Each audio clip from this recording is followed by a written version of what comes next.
JDA का काम भी अजीब है। किसी ने झूठी शिकायत कर दी तो जेडीए ने बिना जांच के ही सीधे विवाह घर पर सील ठोक दी। 1 साल से चक्कर काट रहे मैरिज हॉल संचालक ने आज उत्तर प्रदेश के प्रभारी मंत्री को ज्ञापन देकर जेडीए की कार्रवाई पर सवाल उठाते हुए विवाह घर पर लगी सील को खुलवाने की मांग की।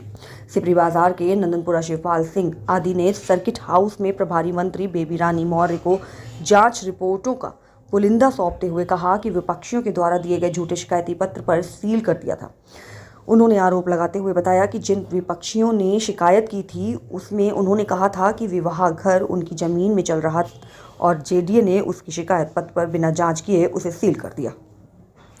पीड़ित ने बताया कि जबकि उनका विवाह घर नारायण गार्डन नंदनपुरा में दूसरे आराजी संख्या में निर्मित है। उन्होंने बताया कि इस संबंध में वह लगातार प्रशासनिक अधिकारियों से यहां जाकर सभी जगह से जांच कराई और सभी विभागों की 150 पेजों की जांच रिपोर्ट देने के बाद भी जेडीए उनके नारायण गार्डन विवाह घर की सील नहीं खोल रहा। उन्होंने कहा कि 1 वर्ष में लाखों का नुकसान हो गया और परिवार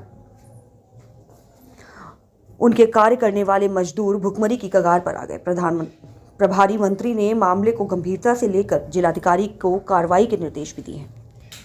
हमारा शशिपाल सिंह। क्या हुआ, किस समस्या को लेकर किससे मिले? हम माननीय मंत्री जी झांसी प्रभारी की हैं जो बेबी रानी जी मौर्य, उनसे गुहार लगाने आए हैं कि झांसी विकास प्राधिकरण द्वारा 20/12/2023 को हमारा विवाह घर बिना मानचित्र पर सील कर दिया गया था, जिसमें हमने अनापत्ति प्रमाण पत्र, तहसील अनापत्ति और नगर निगम अनापत्ति और नक्शा 22,000 स्क्वायर फीट का जेडीए में दाखिल कर दिए थे। उसी समय फिर जेडीए द्वारा जिलाधिकारी महोदय से भू स्वामित्व की जांच कराई गई थी, जिसमें जिलाधिकारी महोदय द्वारा जांच कमेटी नियुक्त की गई थी, जिसमें एडीएम न्यायिक अध्यक्ष बनाई गई थी और झांसी प्राधिकरण की सचिव सदस्य बनाई गई थी। अपर नगर आयुक्त कमर अहमद जी सदस्य बनाए गए थे, तहसीलदार सदस्य बनाए गए थे, जिसमें उन लोगों की रिपोर्ट पूरी आख्या जिलाधिकारी की आ गई है। 1 महीने पहले, 1 महीने जब से हमारा विवाह घर ना तो सील हमारी खोली जा रही है ना नक्शा पास कराया जा रहा है। उसके बाद हमें टहलाया जा रहा है कि तुम्हारी फिर दोबारा से एनओसी की जांच कराई जाएगी, जिसमें 23/12/2024 को एनओसी की भी जांच उप जिलाधिकारी महोदय के यहाँ से जेडीए कार्यालय में आ चुकी है। पैसों की मांग कर रहे हैं क्या? नहीं, पैसों की तो मांग अभी नहीं कर रहे हैं, लेकिन रोज़ 1 महीने से टाला जा रहा है, जिसमें मेरी लड़की की भी शादी है, अन्य लड़कियों की भी शादी होने हैं और 1 साल से हम लोग भूखमरी की कगार पे हैं।